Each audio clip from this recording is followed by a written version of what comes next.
नमस्कार दोस्तों, आज मैं आप लोगों के साथ सीपीसी पढ़ने वाला हूँ। सीपीसी वो भी ऑर्डर को हम लोग पढ़ेंगे जो कि ऑर्डर 1 से लेकर के ऑर्डर 51 तक होगा। सबसे पहले हम लोग difference between civil and criminal laws के बारे में जानेंगे कि हाँ, क्या दोनों में डिफरेंस होता है सिविल लॉ में और क्रिमिनल लॉ में। जो लॉ होता है, लॉ को हमने दो भागों में डिवाइड किया है। एक को हम लोग सिविल लॉ कहते हैं, दूसरे को हम लोग क्रिमिनल लॉ कहते हैं। सिविल लॉ में जैसे कॉन्ट्रेक्चुअल बेस पर कोई भी विवाद यदि उत्पन्न होता है तो उसे सिविल विवाद कहते हैं, ठीक। और क्रिमिनल विवाद क्या होता है, क्रिमिनल लॉ क्या होता है, कोई भी ऐसा कृत्य जो समाज में भय पैदा करता है उसे क्रिमिनल लॉ कहते हैं, ठीक। अब इन दोनों लॉ का ऑब्जेक्टिव क्या होता है, ऑब्जेक्ट क्या है, इन दोनों लॉ का उद्देश्य क्या होता है कि सिविल लॉ का क्या मतलब होता है और उसके बाद से क्रिमिनल लॉ का क्या मतलब होता है। तो इसके ऑब्जेक्ट के लिए मैं आपको बताना चाहूँगा। इसके अंतर्गत कंपनसेशन या क्लेम किया जा सकता है, डैमेजेस को फुलफिलमेंट करवाया जाता है। ये सिविल लॉ के अंतर्गत ये सारी बातें आती हैं। सिविल लॉ में हिंदू मैरिज एक्ट आता है, मुस्लिम लॉ आता है, स्पेसिफिक रिलीफ एक्ट आता है और पर्सनल लॉ आते हैं। ये सभी के सभी सिविल मैटर्स हमारे होते हैं, सिविल रिलेटेड मामले होते हैं। अब हम बात करते हैं क्रिमिनल लॉ की। तो इसके अंतर्गत पनिशमेंट का प्रावधान किया गया है, क्योंकि कोई भी अपराधी रॉन्ग डूअर समाज के लिए पुनः उस कृत्य को न करे।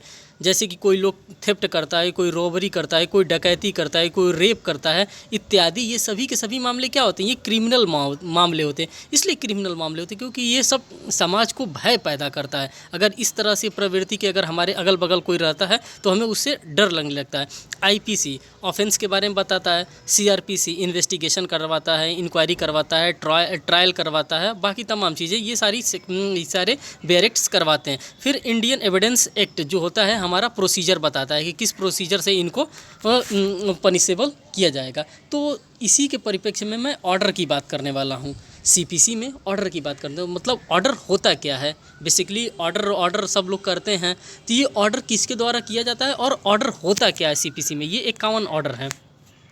तो हम पहले बात करते हैं ऑर्डर फर्स्ट की, जिसमें पार्टी टू सूट के बारे में बताया गया है। वादों के पक्ष का, अगर हम लोग कोई ऑफेंस कर रहे हैं, अगर हमारे द्वारा कोई भी ऑफेंस किया जा रहा है, वो सिविल ऑफेंस हो या क्रिमिनल ऑफेंस हो, अगर कोई भी अपराध किया जा रहा है, कोई भी गलत कार्य किया जाता है, तो हम पहले क्या करेंगे। सबसे पहले हम एक अपराध को क्रिएट जब कर दिए हैं तो जब हम अपराध को तब हम केस फाइल करेंगे न्यायालय में। जब केस फाइल होती है तो वहाँ से स्टार्ट होता है। सबसे पहले तो पार्टी होनी चाहिए, किसी भी काम को, किसी भी कृत्य को करने के लिए पहले पार्टी होना चाहिए। तो वादों के पक्षकार रूल में बताया है, रूल यहाँ पे 13 पक्षकार होने चाहिए। जो रूल है, मतलब मैंने याद करने के लिए आपको शॉर्टकट ट्रिक बताया है कि रूल यहाँ पे 13 दिया, मतलब 13 पक्षकार होने चाहिए, यानी कि रूल 13 है। ऑर्डर 1 में रूल 13 है। फिर ऑर्डर 2 में हम लोग बात करते हैं फ्रेमिंग ऑफ सूट्स, किस तरह से उनके ऊपर फ्रेम किया जाएगा, किस तरह से वाद की रचना की जाएगी। तो ये रूल 7, इसके अंतर्गत 7 रूल आते हैं ऑर्डर 2 के अंतर्गत। फिर ऑर्डर 3 की बात हम लोग करते हैं। रिकॉग्नाइज एजेंट एंड प्लीडर होते हैं सर। जो रिकॉग्नाइज एजेंट और प्लीडर कौन होते हैं, एडवोकेट्स जो होते हैं वो रिकॉग्नाइज एजेंट होते हैं और प्लीडर्स होते हैं। ये कितने होने चाहिए, ये रूल 6 बताया गया है।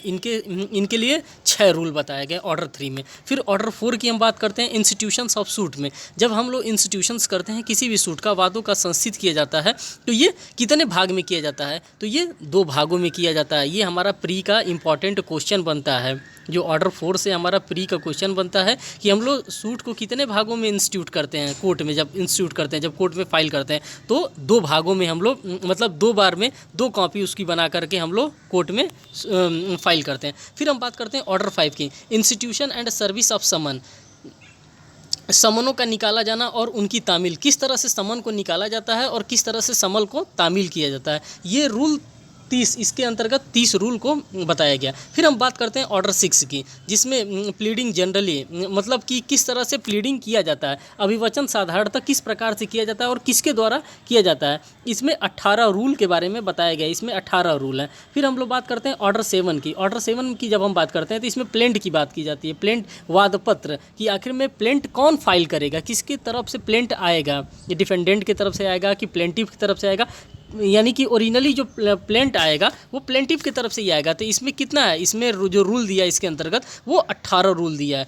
फिर हम बात करते हैं ऑर्डर 8 की, जिसमें written statement, set off and counter claims की बात की जाती है, जिसमें कहा जाता है लिखित कथन द्वारा, मुजरा द्वारा या प्रतिदावा द्वारा, ये सभी के द्वारा क्या कहते हैं वहाँ पे करना पड़ेगा। मतलब कि आपको लिख करके देना पड़ेगा, सेट ऑफ करके देना पड़ेगा, काउंटर क्लेम करना पड़ेगा कि हाँ ये मेरे द्वारा किया गया है या नहीं किया गया। इसमें जो रूल है वो 10 रूल बताया गया ऑर्डर 8 में। फिर हम बात करते हैं ऑर्डर 9 के, जिसमें appearances of parties and consequences of non appearance के बारे में बात करता है। ये कहता है कि कौन से पक्षकार यहाँ पे प्रस्तुत हुए, कौन से पक्षकार यहाँ पर अनुपसंजित हुए। तो इसमें जो है ऑर्डर 9 में यहाँ पे 14 रूल के बारे में बताया गया। इसके अंतर्गत 14 रूल है। फिर ऑर्डर 10 के बारे में बात की जाती है। जब ऑर्डर 10 की बात की जाती है तो यहाँ पे examination of parties by the courts, यहाँ पे एग्जामिनेशन की बात की जाती है। किसके द्वारा? जो कोर्ट के द्वारा एग्जामिनेशन किया जा रहा है। इसमें जो रूल बताया गया है ऑर्डर 10 में, वो 4 रूल बताया गया है कि किस किस प्रकार से किया जाएगा। फिर हम बात करते हैं ऑर्डर 11 की, डिस्कवरी एंड इंस्पेक्शन की, मतलब किसी चीज़ का डिस्कवरी करना, किसी चीज़ को खोजना, निकालना, उसका इंस्पेक्शन करना, ये तमाम चीज़ों को ऑर्डर 11 बताया गया है। और इसमें जो रूल है इसका वो 23 रूल इसके अंतर्गत आते हैं। फिर ऑर्डर 12 की हम बात करते हैं एडमिशन की। कोर्ट किस किस चीज़ को एडमिट करेगा, किस किस चीज़ को डिनाई करेगा, किस चीज़ को एडमिट नहीं करेगा, ये सभी चीज़ें बताई गई हैं ऑर्डर 12 में। यहाँ पे इसके रूल 9 रूल हैं। फिर हम बात करते हैं ऑर्डर 10 की, ऑर्डर 13 की। ये जो दोस्तों मैं आपको बताना चाहता हूँ, जो ऑर्डर 12 है ये बहुत ही इंपॉर्टेंट है और इससे क्वेश्चन प्री में आता है। कभी कभार इससे क्वेश्चन प्री में आता है, जैसे बिहार में आ जाता है, यूपी में आ जाता है, डीजीएस में इस टाइप का क्वेश्चन नहीं आता है, दिल्ली जुडिशल सर्विस में इस टाइप के क्वेश्चंस नहीं आते हैं, लेकिन यूपी बिहार में ज़रूर आ जाते हैं। अब फिर मैं बात करता हूँ ऑर्डर 13 की, जहाँ पे प्रोडक्शन के बारे में बात किया जाता है। इंपाउंडिंग एंड रिटर्निंग ऑफ डॉक्यूमेंट्स, कौन से डॉक्यूमेंट्स को हम अपने पास रखेंगे, किसको हम उनको वापस कर देंगे। दस्तावेज का पेश किया जाना, परिबद्ध किया जाना और लौटाया जाना, किस किस दस्तावेज को रखा जाएगा, कौन कौन कोर्ट के लिए अच्छा है, कौन कौन कोर्ट के लिए अच्छा नहीं है, जिसको लौटाया जा सका। इसमें 11 रूल हैं, उस 11 रूल में बताया गया है। ठीक।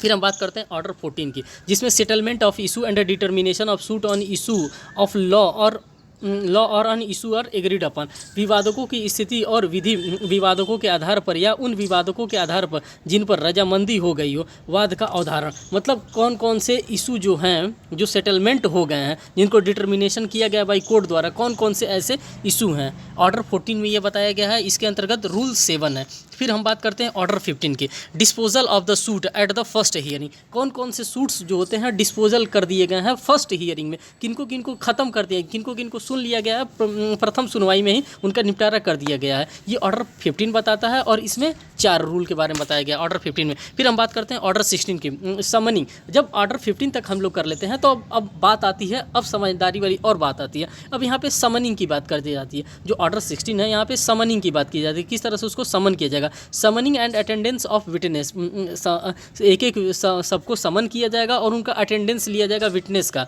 उनको हाजिर होने के लिए कोर्ट में कहा जाएगा। इसमें जो रूल दिया है वो 21 रूल दिया है, उसी 21 रूल में बताया गया किस तरह से उनको समन करेंगे, किस तरह से उनको हाजिर करेंगे।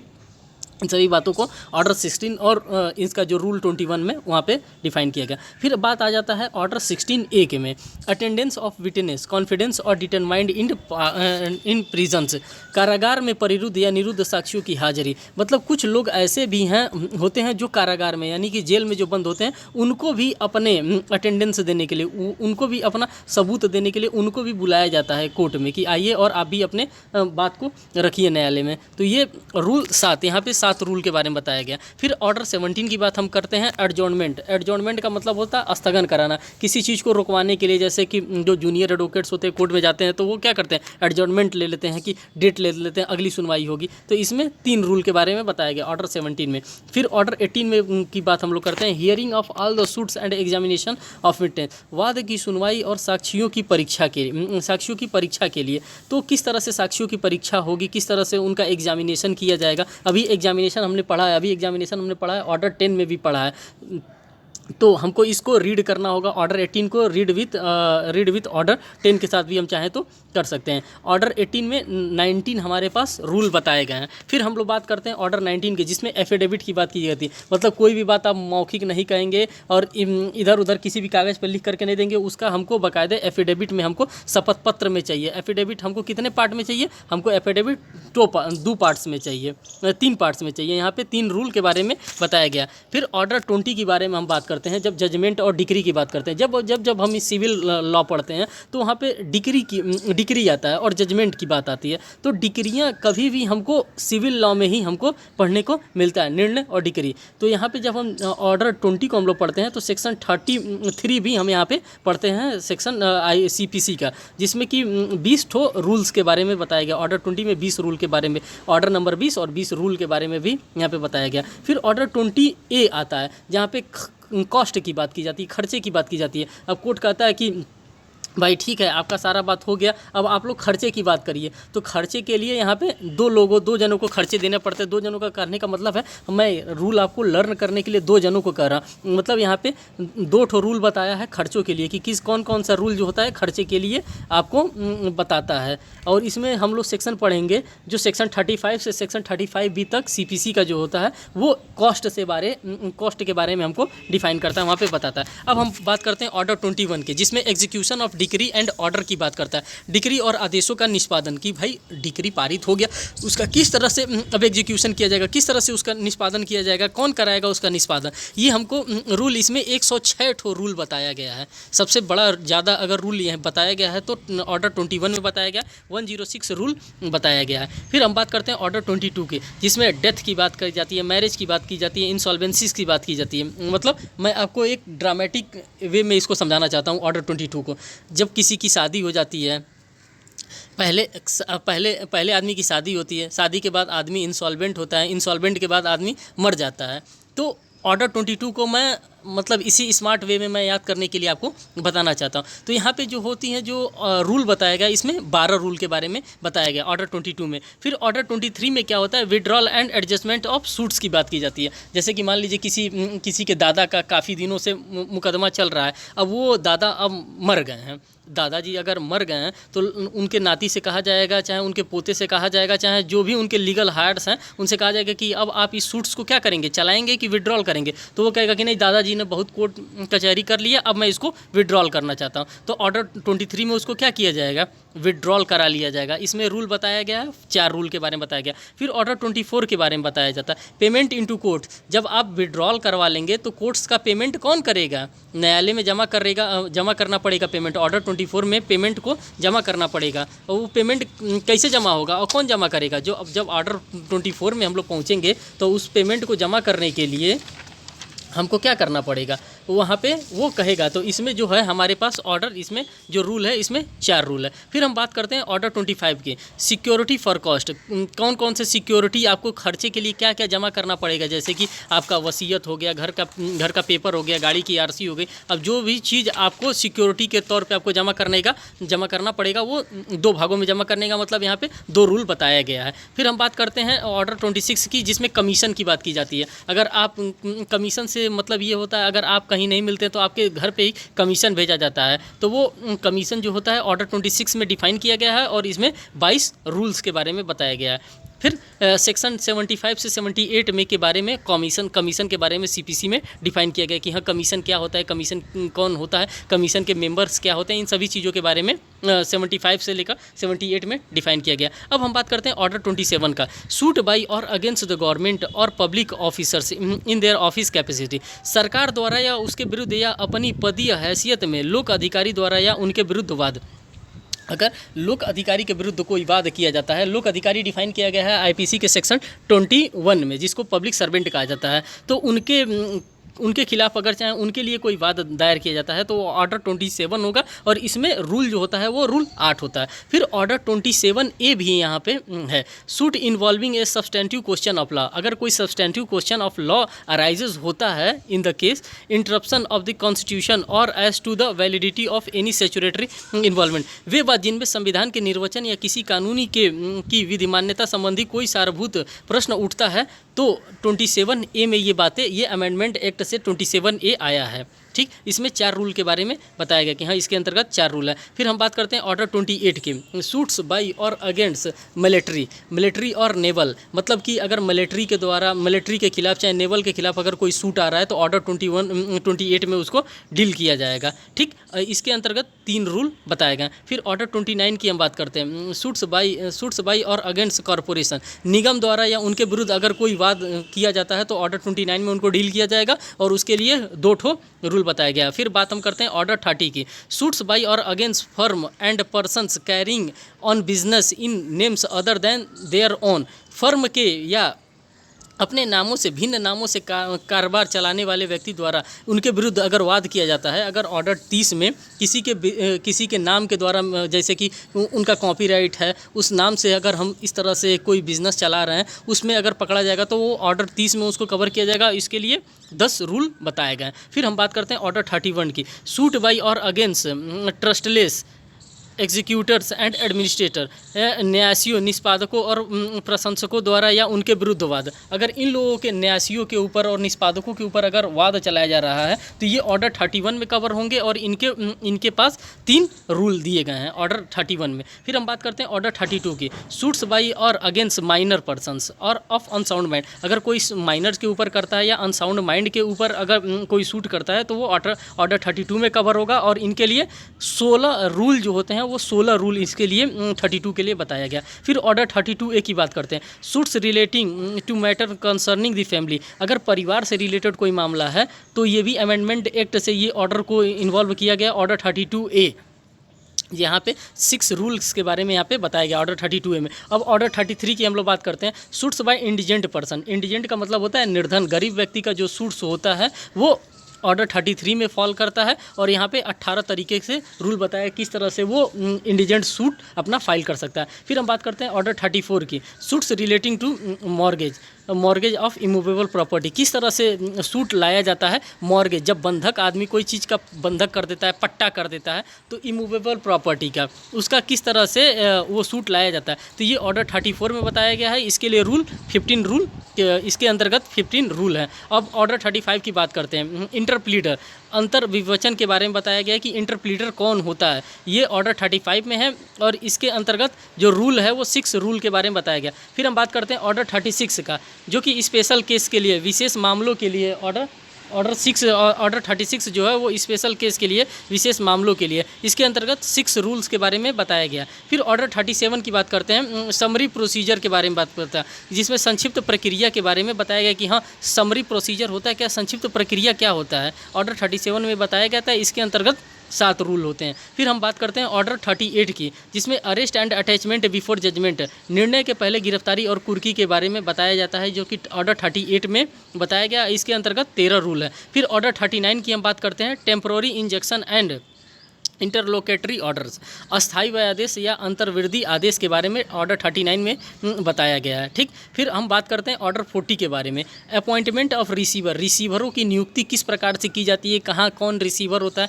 किस लिए रिसीवर की जाती है, रिसीवर क्या होते हैं, उनके बारे में ऑर्डर 40 में बताया गया है। और ये जो इनके अंतर्गत रूल है वो 5 रूल है, मतलब 5 रूल है इनके अंतर्गत, उसी 5 रूल में बताया गया है कि अपॉइंटमेंट ऑफ रिसीवर होता क्या है। हम बात करते हैं ऑर्डर 41 की, appeals from original decree, appeal कब करेंगे, हम ओरिजिनल डिक्री को कब अपील करेंगे, तो ये बताया गया है ऑर्डर 41 में। इसके अंतर्गत 37 रूल्स है। ऑर्डर 42 की हम बात करते हैं, appeal from appellate decrease, appeal degree को कब हम अपील में ले जा सकते हैं, कब अपील कर सकते हैं, ऑर्डर 42 में बताया गया है। इसके अंतर्गत 3 रूल होते हैं। ऑर्डर 43 में अपील फ्रॉम ऑर्डर, अब आदेशों की अपील हम कब करेंगे, ये हमको बताया गया ऑर्डर 43 में। इसके अंतर्गत 2 रूल होते हैं। अब बात करते हैं ऑर्डर 44 की, appeal bye indigent person, indigent person कब अपील कर सकता है। अभी हम बात किए हैं इंडिजेंट पर्सन का, जो कि ऑर्डर 32 में डिफाइन किया गया था कि हाँ इंडिजेंट पर्सन क्या होता है। अब हम बात करते हैं ऑर्डर 44 की, अपील कैसे कर सकता है, कोई भी इंडिजेंट पर्सन होता है वो कैसे अपील कर सकता है।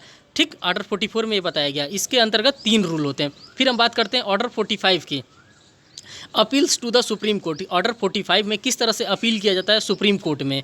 सुप्रीम कोर्ट में। इसके अंतर्गत 17 रूल के बारे में बताया गया। फिर हम बात करते हैं ऑर्डर 46 के बारे में। रेफरेंसेस, क्या निर्देश दिए जाते हैं कोर्ट के द्वारा, ऑर्डर 46 में बताए जाते हैं। इसके अंतर्गत 7 रूल है। फिर हम बात करते हैं ऑर्डर 47 ऑर्डर 47 के बारे में, जो रिव्यू पुनर्विलोकन के बारे में बताता है कि हाँ वह पुनर्विलोकन होता क्या है। इसके अंतर्गत 8 रूल हैं। फिर बात करते हैं ऑर्डर 48 के बारे में, जिसमें मिसलिनियस के बारे में बात करता है कि प्रकीर्ण मिसलिनियस मतलब ये भी मामला, ये भी मामला, ये भी मामला, ये सभी मामले क्या होते हैं। ये ऑर्डर 48 में बात करता है। रूल इसमें 3 है। फिर ऑर्डर 49 के बारे में हम बात करते हैं। ऑर्डर 49 कैरेक्टर्ड हाई कोर्ट के बारे में, चार्टर्ड हाई कोर्ट के बारे में बात करता है कि हाई कोर्ट क्या होता है, और हाई कोर्ट में मतलब ऑर्डर 49 में और हाई कोर्ट के बारे में बताया गया। और रूल कितने होते हैं यहाँ पे 3 रूल्स के बारे में बताया गया। फिर ऑर्डर 50 के बारे में बताया गया कि ऑर्डर 50 होता क्या है। प्रोविंशियल स्मॉल काजेस कोर्ट्स होते हैं, ये प्रांतीय लघुवाद न्यायालय होते हैं, जो कि छोटे छोटे कोर्ट्स होते हैं, जो छोटे छोटे मामलों के लिए